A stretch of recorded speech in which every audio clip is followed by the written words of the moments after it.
What's up, everybody? Welcome to the channel. Welcome to the video. This is going to be my first informational video based on New World. You guys might know me from just pumping out little highlight videos of bow gameplay. Today we're going to kind of go over the actual build itself and try to push out some information to the New World player base, whether you're a new player, whether you're a returning player, a veteran player, or just maybe somebody who's never played bow before and you're kind of interested. Hopefully this video will find the right information that you need to start in that direction and have some more fun with the game. So let's get into it. Today we're going over two different builds, right? We're going to be going over attuned pans and we're going to be going over featherweight. This is going to be season 6, so things are changing. Some of my gear may not reflect some current updated stats and stuff that we want on gear, but for the most part everything is still useful. So starting out with the attuned pants build, this is going to be a 350, 150, 150 split. Let's go ahead and revert that over here. The reason that we want to run 350 dex, 150 int, and 150 con is so that we can maximize our damage, but also have a still good amount of survivability with 150 con, right? 150 int, we're going to be running 150 int because there's a lot of bonuses that you get from 150 int as far as elemental damage. Since we are running a lightning damage build with harnessing, we're going to capitalize off of the intelligence tree. So we're going to be getting 10% base damage to light and heavy elemental attacks, and we're also going to be getting an additional 10% to elemental damage. So that's all going to complement the Boltcaster. We're running 350 dex. One important thing I want to note is the 300 marker right here. This is probably the best ability in any of the skill trees, or I'm sorry, any of the stat trees. Is going to be the weapon swapping with cleanse. What this does is if you are stunned, rooted, any crowd control on you, you can go ahead and simply swap your weapons and you can break out of it every 30 seconds, right? So if a sword and shield guy comes up to you and he shield bashes you, whoosh, you're stunned, go ahead and just swap your weapon, roll around, hit him with a fucking rain of arrows, hit him with an evade shot, burst his ass down, do whatever you gotta do to get out of there and reset, and then kill him, right? Because that's what we do on bow players, we just kill. So keep that in mind. A lot of people don't know that. You can also play that on any dex build that's running up to 300. So super valuable, super useful. Don't forget about it. It'll save your ass all the time. And then 150 con, we're just running 150 con. 10% minus 10% critical damage taken. Increase max health by 10%. You don't ever want to run less than 150 con in this meta. Everything will just blow you up. So if you're ever wondering why you're a bow player and you come across some little musket rat and you two-shot him, you probably wonder why he's probably playing 5 con. So don't be that guy. Going back into the gear, you're probably wondering why all lightning, where are we getting all the damage from?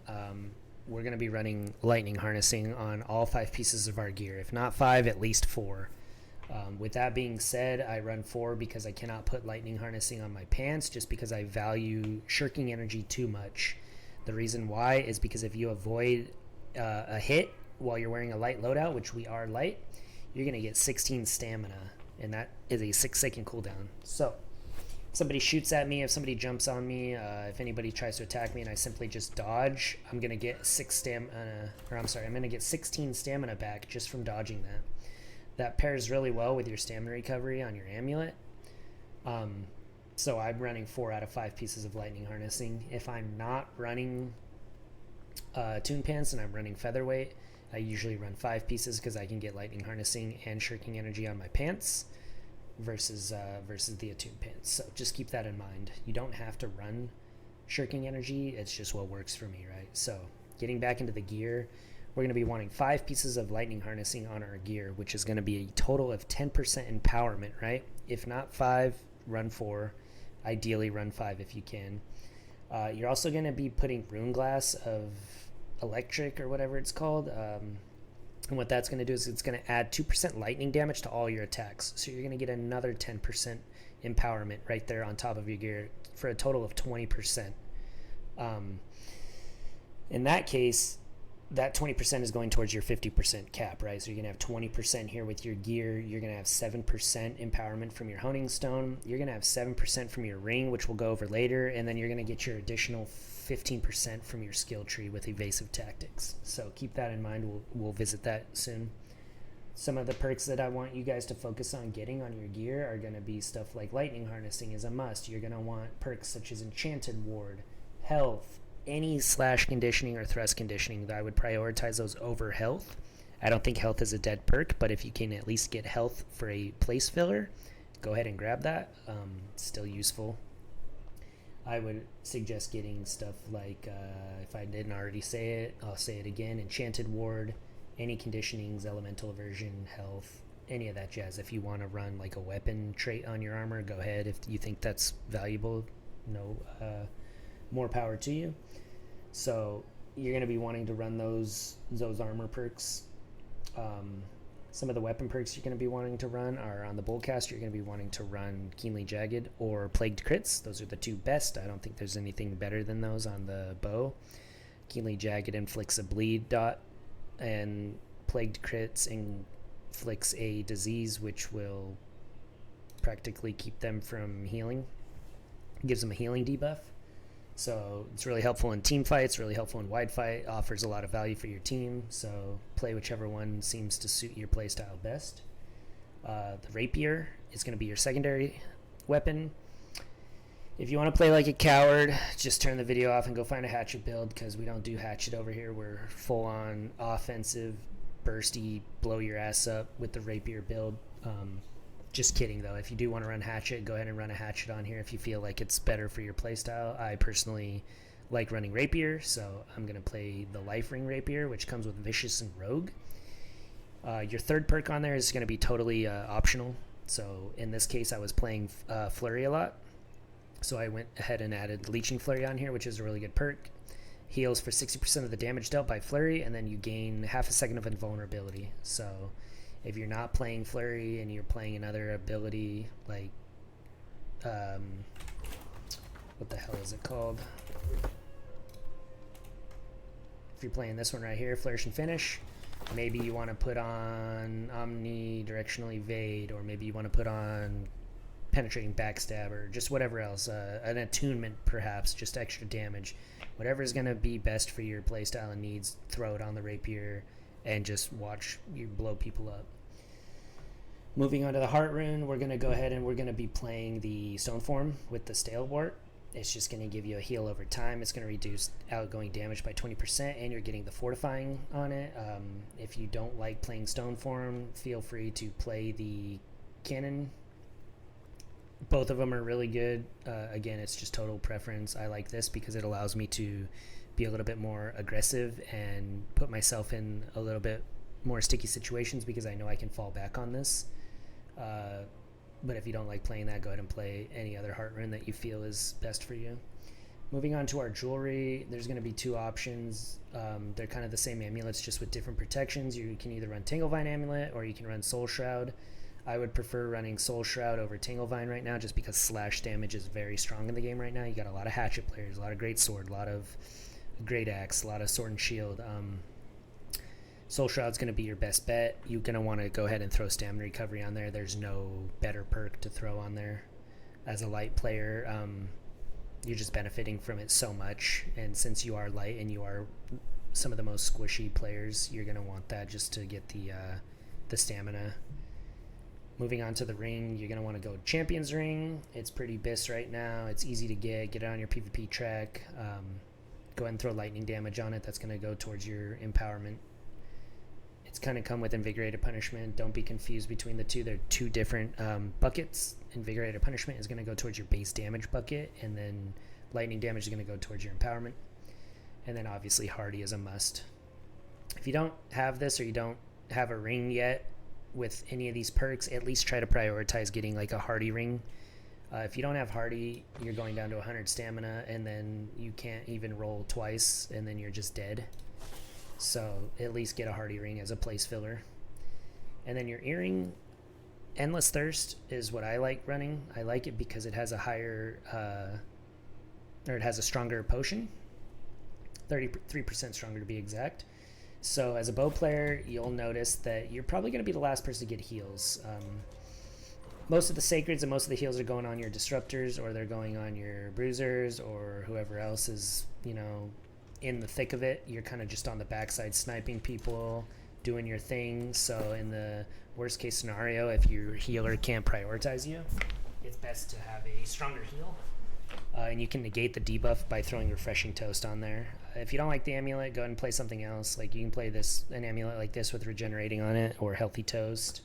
If you like the mana potion as a heal, to each their own. This is just what works for me. I like the Fortifying Toast. I like the Empowering Toast. If there's ever a time where I'm not using evasive tactics and I'm kind of just moving around, hopping back and forth, hitting light attacks on somebody, then the Empowering Toast is nice because I'm still getting 10% after I pop a potion. Moving into the skill tree right here, let's get into the bow side. So this right here is going to be my war tree for the most part. If I'm not warring, genuinely, this is going to be my tree right here. Let's just stat this really quick. Alright, so this is kind of like my overall stat tree for bow. If I'm doing OPRs, if I'm doing 3v3s, open world PvP, whatever, this is kind of it. I really like evasive shot. I've just gotten really good with it. I don't think I like playing. If I didn't have to play this in war, I would play this, but this is just so much more value. If you don't like penetrating shot or explosive arrow, you can swap one of these if you prefer to run rapid shot. At the end of the day, they're all pretty good. This is just what I like playing. One thing I will point in mind is that you can swap between these two. I prefer running this all the time, Catch Me If You Can, just because if you're ever kind of getting jumped on by more than a couple people, the haste is nice to be able to get away and reset. This is nice to inflict rend on people, only if you hit headshots though, so it's kind of a 50-50 in my opinion. I don't think as a bow player you should ever be kind of dialing in, trying to like lock in headshots. You should just literally be aiming for bodies and pumping out as much DPS if you can. With this build, you don't want to be standing around for too long just because it makes you an easy target for other ranged players. You want to be trying to quickly get shots off at people. You want to quickly try to use your combos and punch out as much damage as you can. So like if you come up to people and you can just hit them, do all your damage, get out, run away. As long as you're aiming for body, you should be fine. If you're aiming for the head and you're missing a lot, like even me myself trying to like shoot really fast here, you can see myself missing some body shots, right? Imagine doing that but doing it for headshots. Like it's just gonna be really painful. So if you want to take that, go ahead and take it. If not, I would go this route right here. Also, moving to this side right here, you're going to see a lot of your weapon or a lot of your base damage bonuses right here, which is that separate bucket from empowering. So you're going to get 10% here, you're going to get 10% here, you're going to get 15% here, 10% here. So you get plenty of damage bonuses here, and they all kind of work together, right? So this, you're going to get 15% more damage to people below 50% health. This one, you're going to get 10% damage to people with 100% health, so this is nice for opening. But this one right here works with both of these. So if you haven't attacked anybody in 10 seconds, right, you're going to get a 15% more damage bonus to them. So whether they're 50% or lower, you're going to get a total of 30% damage hitting them with this. If they're full life, you're going to get a 25% damage bonus. So they do work together. You can just kind of like, use them is what I'm trying to say. It's important to understand your tree because you can remember what these do, and you'll know based on if a target is low or not. You'll know based on like, oh well, I haven't attacked him, I can open him with surprising attack and the other one, plus I can like pretty much full combo him with a heavy into penetrating into a roll into another heavy into a explosive arrow or just whatever, just to secure your kills. So you can definitely swing it each way. Moving over to the rapier tree, I'm not going to get too extensive into the rapier tree just because I got sent to this by one of my buddies who's a rapier player. It's really good. I found out this worked for me. So if you don't like playing Flourish and Finish, or you don't like playing any of these, you can definitely switch over to Riposte or Flurry to suit your needs, just whichever one's going to work best for you. This is just what's worked for me, and I think it's the most damage on rapier and the best duelist. If you want to do like a dot build or a bleed build, you can run this side over here with Tondo and a few other passives, but for the most part, this is what I'm running. That's going to be it for the Attune Pants build. This is going to be your 350, 150, 150 split. If you want to, we can jump into the featherweight, which is going to be the class for the more basic, well, not, I shouldn't say basic, but the more entry-level player. This is a lot more safe class to play.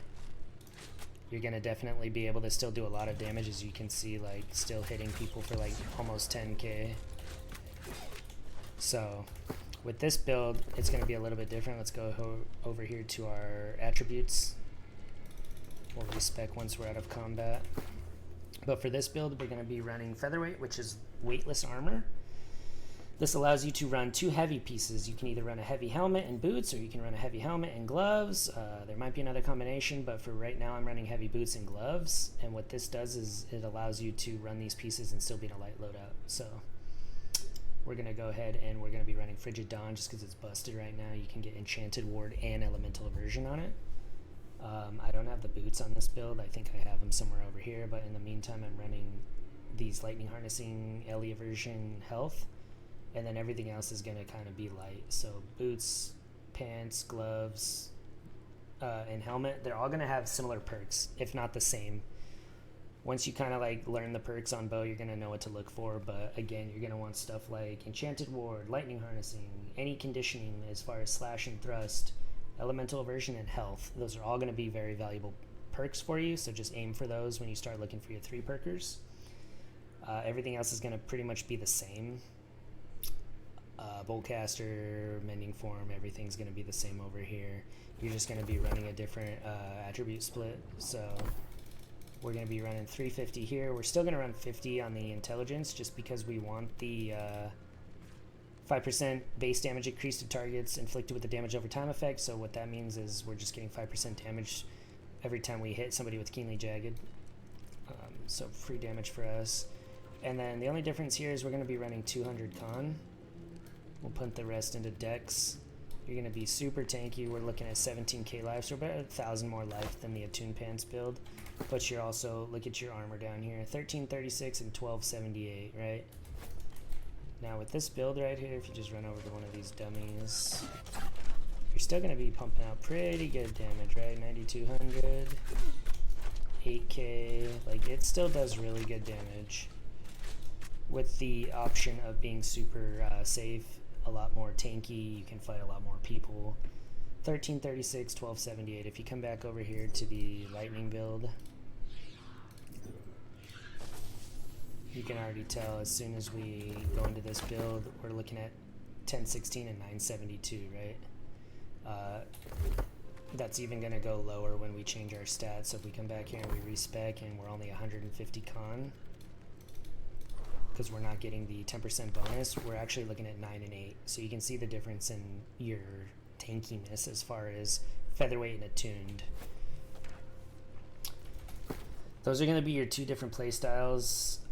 If you don't like running Boltcaster, I'll throw in like a little special one. You can run a syncretic bow right here if you're more thrust. I would suggest throwing a split damage build in here though, because you can run this with lightning harnessing, and then you can run finisher with this, which gives you 15% additional damage onto your bleeding targets, right? So that's just a little bit extra free damage. This was the build to go to before Boltcaster was a thing. I find myself playing it here and there, not really that often just because Boltcaster is so strong, but if you don't want to play this bow, you can definitely go with the syncretic finisher style. Still really good too. But that's going to conclude this build. Hope you guys have fun. I hope you're able to take some information from here and apply it. If you were a current player, if you're a new player, hopefully you're able to use this as a foundation to start your own bow guide and get into it. If you guys have any questions, feel free to reach out. Anything that I may have missed, feel free to comment. And yeah, let's get to it. Let's have fun.